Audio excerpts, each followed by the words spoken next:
Chapter 15. At the Marriage Feast. This chapter is based on John chapter 2, verses 1 to 11. Jesus did not begin his ministry by some great work before the Sanhedrin at Jerusalem. At a household gathering in a little Galilean village, his power was put forth to add to the joy of a wedding feast. Thus he showed his sympathy with men and his desire to minister to their happiness.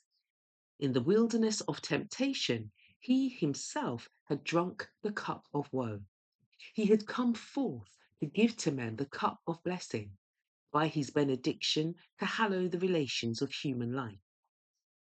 From the Jordan, Jesus had returned to Galilee. There was to be a marriage at Cana, a little town not far from Nazareth.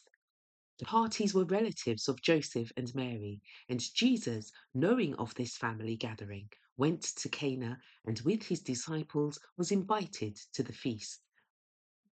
Again, he met his mother, from whom he had for some time been separated.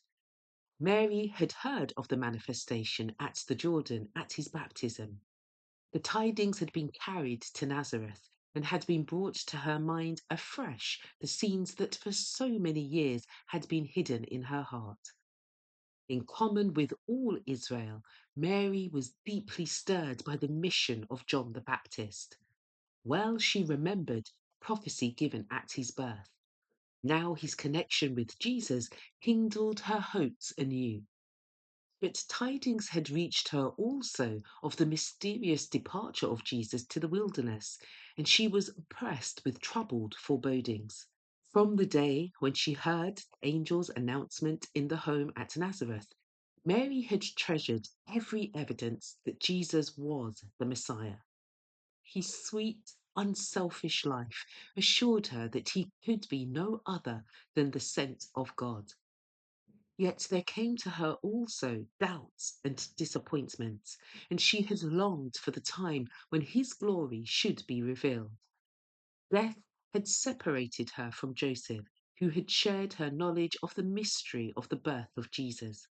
Now there was no one to whom she could confide her hopes and fears. The past 2 months had been very sorrowful. She had been parted from Jesus, in whose sympathy she found comfort.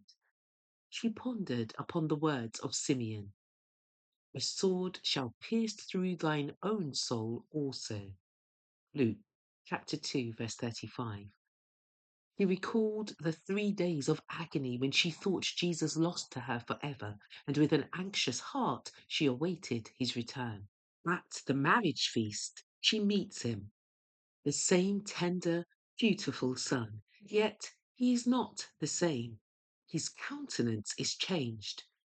It bears the traces of his conflict in the wilderness, and a new expression of dignity and power gives evidence to his heavenly mission. With him is a group of young men whose eyes follow him with reverence and who call him Master. These companions recount to Mary what they have seen and heard at the baptism and elsewhere. They conclude by declaring, "We have found him of whom Moses in the law and the prophets did write." John chapter 1, verse 45. As the guests assemble, many seem to be preoccupied with some topic of absorbing interest. Suppressed excitement pervades the company. Little groups converse together in eager but quiet tones, and wondering glances are turned upon the Son of Mary. As Mary had heard the disciples' testimony in regard to Jesus, she had been gladdened with the assurance that her long cherished hopes were not in vain. Yet she would have been more than human if there had not mingled with his holy joy a trace of the fond mother's natural pride. As she saw the many glances bent upon Jesus, she longed to have him prove to the company that he was really the honoured of God. She hoped there might be opportunity for him to work a miracle before them.